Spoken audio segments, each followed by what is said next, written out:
the technology likely to have the greatest impact on the next few decades has arrived.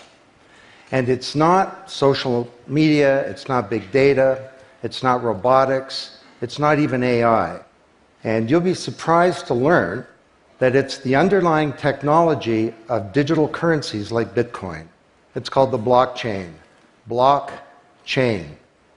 Now, it's not the most sonorous word in the world, but I believe that this is now the next generation of the internet, and that it holds vast promise for every business, every society, and for all of you individually. You know, for the past few decades, we've had the Internet of Information. And when I send you an email or a PowerPoint file or something, I'm actually not sending you the original, I'm sending you a copy. And that's great. This is democratized information. But when it comes to assets, things like money, financial assets like stocks and bonds, loyalty points, intellectual property, music, art, a vote, carbon credit, and other assets, sending you a copy is a really bad idea. If I send you $100, it's really important that I don't still have money and that I can't send it to you. So this has been called the double spend problem by cryptographers for a long time. So today, we rely entirely on big intermediaries, middlemen like banks, government, big social media companies, credit card companies, and so on, to establish trust in our economy. And these intermediaries perform all the business and transaction logic of every kind of commerce, from authentication, identification of people, through to clearing, settling, and record keeping. And overall, they do a pretty good job, but there are growing problems.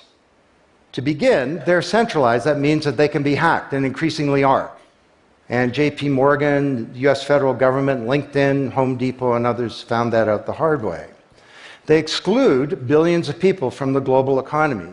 For example, people who don't have enough money to have a bank account. They slow things down. It can take a second for an email to go around the world, but it can take days or weeks for money to move through the banking system across the city. And they take a big piece of the action, 10 to 20%, just to send money to another country. They capture our data, and that means that we can't monetize it or use it to better manage our lives. And our privacy is being undermined. And the biggest problem is that overall, they've appropriated the largesse of the digital age asymmetrically. And we have wealth creation, but we have growing social inequality. So what if there were not only an internet of information, what if there were an internet of value? Some kind of vast, global, distributed ledger running on millions of computers and available to everybody, and where every kind of asset, from money to music, could be stored, moved, transacted, exchanged, and managed, all without powerful intermediaries. What if there were a native medium for value? Well, in 2008, the financial industry crashed, and perhaps propitiously, an unknown or anonymous person or persons named Satoshi Nakamoto created a paper where he developed a protocol for a digital cash that used an underlying cryptocurrency called Bitcoin. And this cryptocurrency enabled people to establish trust and do transactions without a third party. And the seemingly simple act set off a spark that's ignited the world, that has everyone excited or terrified or otherwise interested in many places. Now, don't be confused about Bitcoin, okay? Bitcoin is an asset. It goes up and down, and that should be of interest to you if you're a speculator. More broadly, it's a cryptocurrency. It's not a fiat currency controlled by a nation state, and that's of greater interest. But the real pony here is the underlying technology. It's called blockchain. So, for the first time now in human history, people everywhere can trust each other and transact peer-to-peer. And trust is established not by some big institution, but by collaboration, by cryptography, and by some clever code. And because trust is native to the technology, I call this the trust protocol. Now you're probably wondering, well, how does this thing work? Fair enough. Assets, digital assets like money to music and everything in between, are not stored in a central place, but they're distributed across a global ledger using the highest level of cryptography. And when a transaction is conducted, it's posted globally across millions and millions of computers. And out there around the world is a group of people called miners. These are not young people, they're Bitcoin miners. And they have massive computing power at their fingertips, 10 to 100 times bigger than all of Google worldwide. And these miners do a lot of work.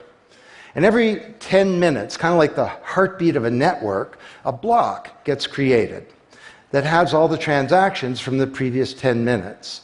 And then the miners get to work trying to solve some tough problems. And they compete.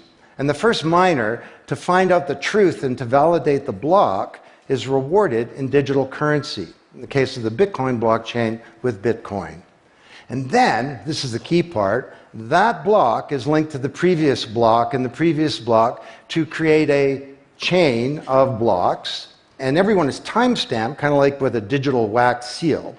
So if I wanted to go and hack a block and say, pay you and you with the same money, I'd have to hack that block, plus all the preceding blocks, the entire history of commerce on that blockchain, not just on one computer, but across millions of computers simultaneously, all using the highest levels of encryption in the light of the most powerful computing resource in the world that's watching me.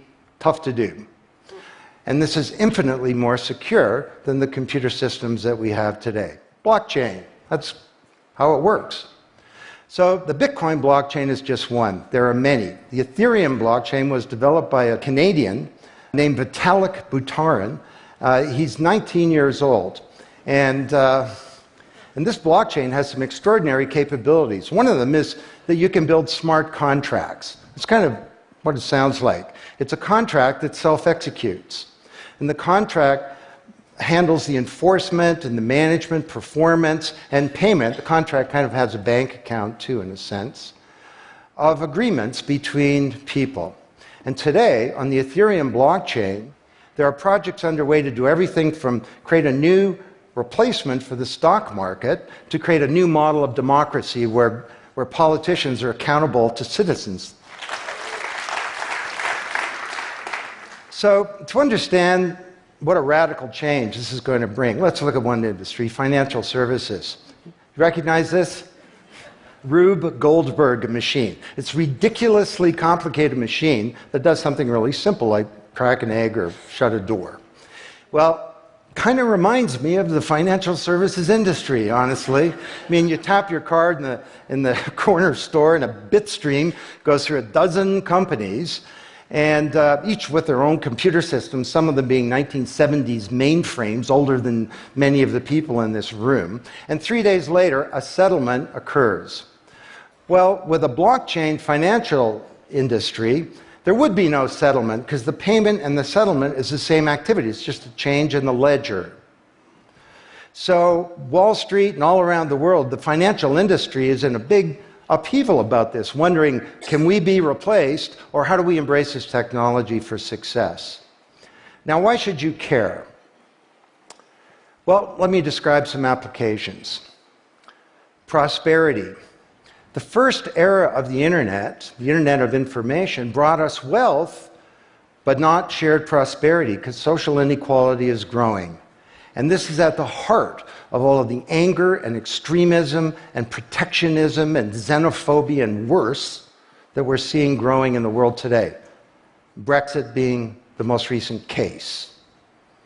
So, could we develop some new approaches to this problem of inequality? Because the only approach today is to redistribute wealth, tax people and spread it around more. Could we pre-distribute wealth? Could we change the way that wealth gets created in the first place by democratizing wealth creation, engaging more people in the economy, and in ensuring that they got fair compensation. Let me describe 5 ways that this can be done. Number 1, did you know that 70% of the people in the world who have land have a tenuous title to it? So you got a little farm in Honduras, some dictator comes to power. He says, I know you got a piece of paper that says you own your farm, but the government computer says my friend owns your farm. This happened on a mass scale in Honduras, and this problem exists everywhere. Hernando de Soto, the great Latin American economist, says this is the #1 issue in the world in terms of economic mobility, more important than having a bank account. Because if you don't have a valid title to your land, you can't borrow against it, and you can't plan for the future. So today, companies are working with governments to put land titles on a blockchain. And once it's there, this is immutable. You can't hack it. This creates the conditions for prosperity for potentially billions of people. Secondly, a lot of writers talk about Uber and Airbnb and TaskRabbit and Lyft and so on as part of the sharing economy. This is a very powerful idea that peers can come together and create and share wealth. My view is that these companies are not really sharing. In fact, they're successful precisely because they don't share. They aggregate services together and they sell them. What if rather than Airbnb being a $25 billion corporation, there was a distributed application on a blockchain, we'll call it B Airbnb, and it was essentially owned by all of the people who have a room to rent.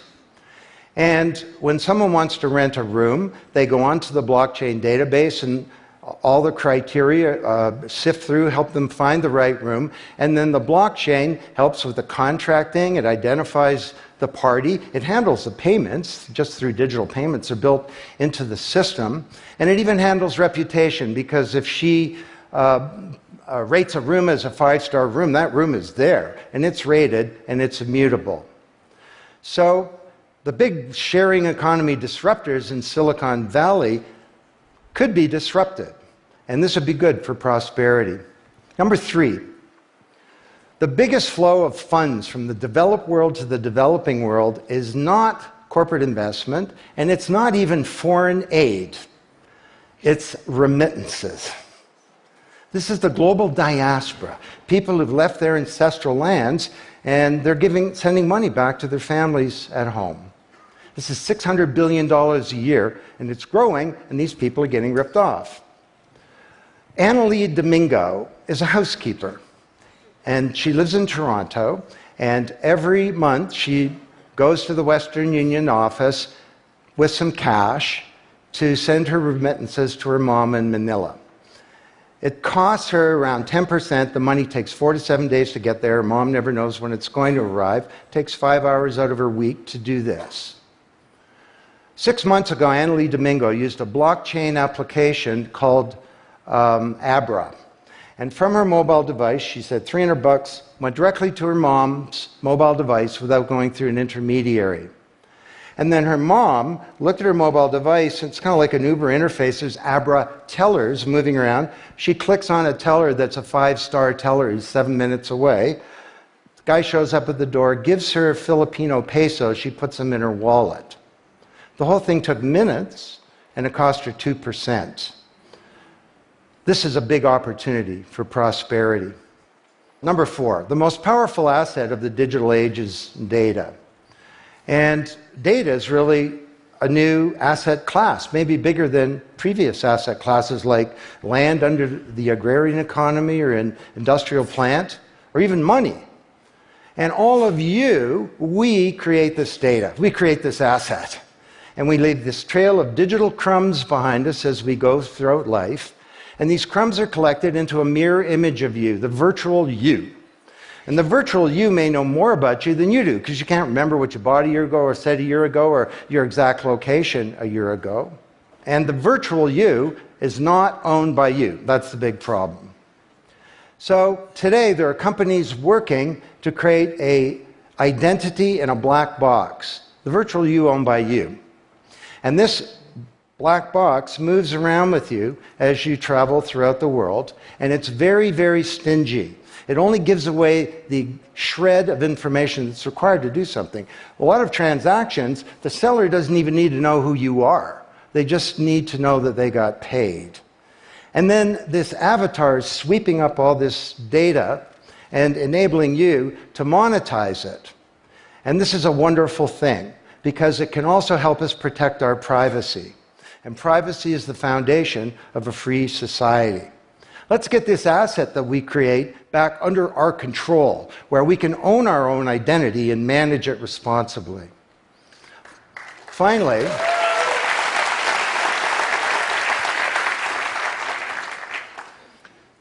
number 5, there are a whole number of creators of content who don't receive fair compensation because the system for intellectual property is broken. It was broken by the first era of the internet. Take music. Musicians are left with crumbs at the end of the whole food chain. You know, if you're a songwriter, 25 years ago you wrote a hit song, it got 1 million singles, you could get royalties of around $45,000. Today you're a songwriter, you write a hit song, it gets 1 million screams, you don't get $45K, you get $36. Enough to buy a nice pizza. So Imogen Heap, the Grammy-winning singer-songwriter, is now putting music on a blockchain ecosystem. She calls it mycelium. And the music has a smart contract surrounding it. And the music protects her intellectual property rights. You want to listen to the song, it's free, or maybe it's a few microcents flow into a digital account. You want to put the song in your movie, that's different, and the IP rights are all specified. You want to make a ringtone, that's different.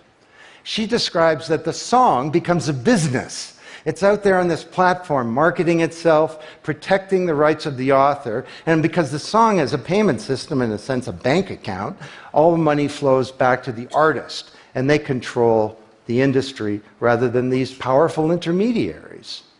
Now this is